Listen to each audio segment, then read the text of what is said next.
Bonjour à tous, dans cette vidéo qui est la partie 2 du cours sur les environnements virtuels, on verra comment manipuler ces derniers utilisant Conda. Conda c'est quoi? C'est un puissant gestionnaire de paquets et d'environnements fourni par Anaconda. Lorsque vous installez Miniconda, vous aurez Conda, Python et le package de base. Par contre, si vous installez Anaconda, vous aurez tout ce qu'il y a dans Miniconda et en plus une centaine d'autres packages. J'attire votre attention sur le fait que c'est possible de faire la gestion des paquets avec pip et de faire la gestion des environnements virtuels avec le package VirtualEnv.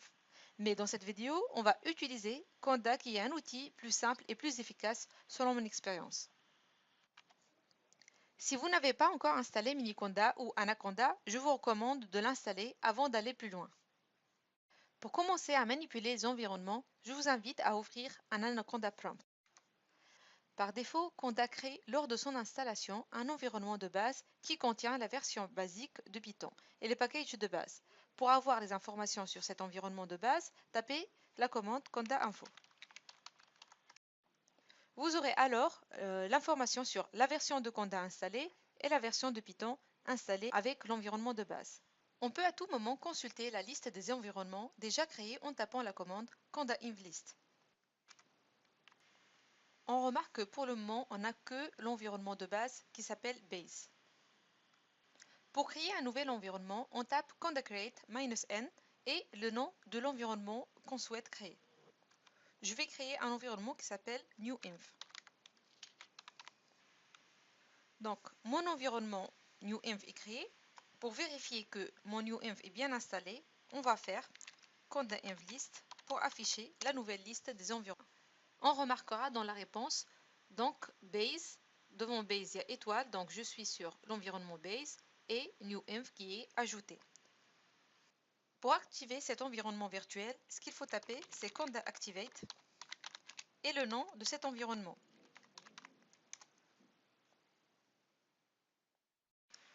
Si on a fini de travailler dessus, on peut les activer en tapant conda deactivate.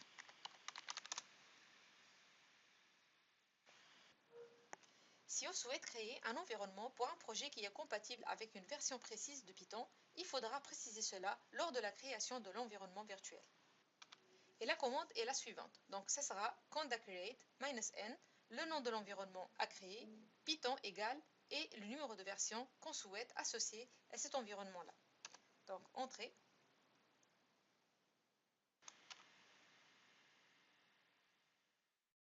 Si on active cet environnement virtuel et qu'on souhaite vérifier que c'est bien Python 2 qui travaille dessus, on tape Python et là, on va voir que c'est Python 2.7 qui est bien associé à cet environnement virtuel.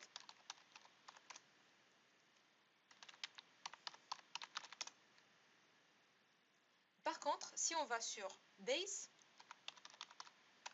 et qu'on vérifie la version de Python, on verra que c'est la version par défaut qui est Python 3.7. Si on n'a plus besoin d'un environnement virtuel donné et qu'on souhaite le supprimer, il faudra qu'il soit désactivé, puis pour le supprimer, tapez la commande conda remove -name, le nom de cet environnement-là, -all pour enlever tous les packages qui lui reviennent. Ici par exemple, je vais enlever l'environnement virtuel que je viens de créer qui s'appelle Py2.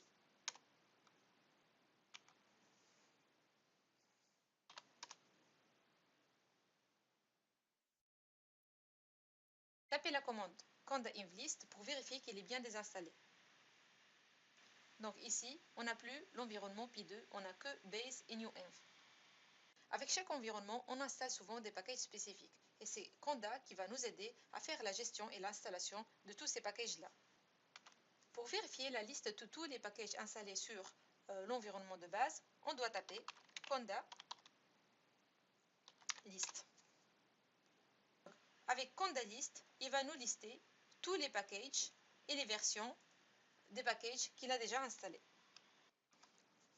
Si l'on souhaite installer un nouveau package, il faut tout d'abord le chercher. Donc pour le chercher, il faut taper conda search et le nom du package. Par exemple ici, je vais chercher le package Kera, qui est un package de machine learning. Donc conda search et le nom du package.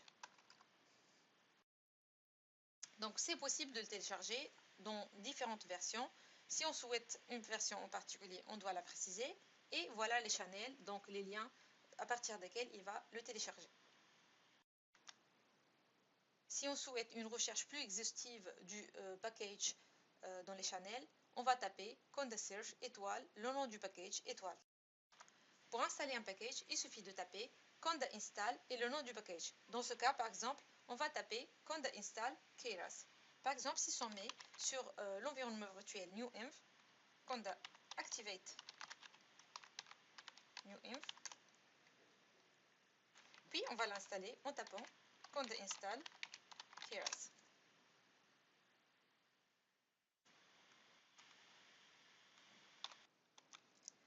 Pour supprimer un package, on tapera conda remove et le nom du package.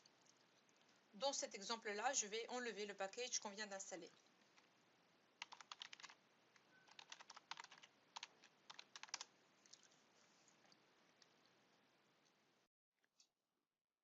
Conda nous offre aussi la possibilité de partager un environnement virtuel existant. Il sera alors possible de copier tout son contenu dans un nouvel environnement. On doit d'abord s'assurer que l'environnement à copier est activé. Dans mon cas, j'ai activé l'environnement newinf. Ensuite, on aura besoin de deux étapes. Dans la première, on exporte l'environnement virtuel en extension Gargamel. On aura besoin de la commande conda-inf, puis le nom du fichier Gargamel, et dans mon cas, j'ai choisi de le nommer newinfcopy. Si on ouvre le fichier Gargamel, on verra qu'il contient toutes les informations relatives à cet environnement copié, comme son nom, ses packages, ses channels. Dans la deuxième étape, on crée un nouvel environnement virtuel à partir de l'ancien utilisant le fichier Gargamel. Et pour ce faire, on aura besoin de la commande conda-inf -n, le nom du nouvel environnement à créer, puis -f, le nom du fichier Gargamel qui contient la copie. Alors, la dernière notion qu'on va voir, c'est la notion des channels. Et les channels, c'est là où Conda va chercher ses packages. Donc, tout d'abord, il va chercher dans les channels prioritaires, puis dans les channels qui sont moins prioritaires. Donc, pour vérifier quel channel on a déjà dans Conda, on va taper la commande conda config -get channels.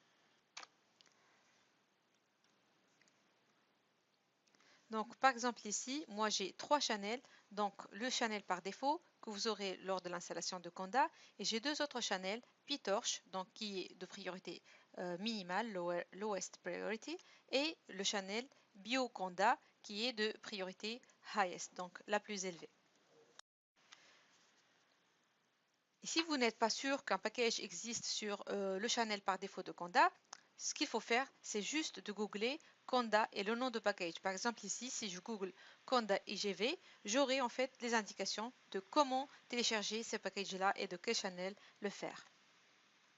Voici quelques commandes qui seront utiles pour la manipulation des channels. Alors, vous pouvez installer un package en spécifiant le channel que vous voulez utiliser.